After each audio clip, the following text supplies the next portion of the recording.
ମୁଁ ଜଗନ୍ନାଥ, ମୁଁ ଜଗତର ନାଥ, ମୁଁ ସ୍ରଷ୍ଟା, ମୁଁ ସୃଷ୍ଟି, ମୁଁ ହିଁ ବିଲୟ। ମୁଁ ହିଁ ଧାରଣ କରିଥିଲି ମୀନ ରୂପ।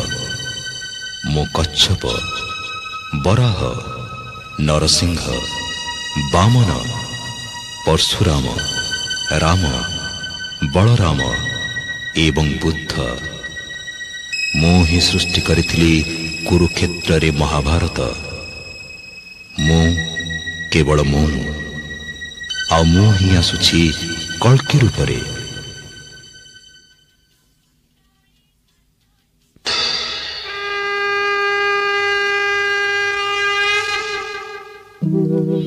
यदा यदा हि धर्मस्य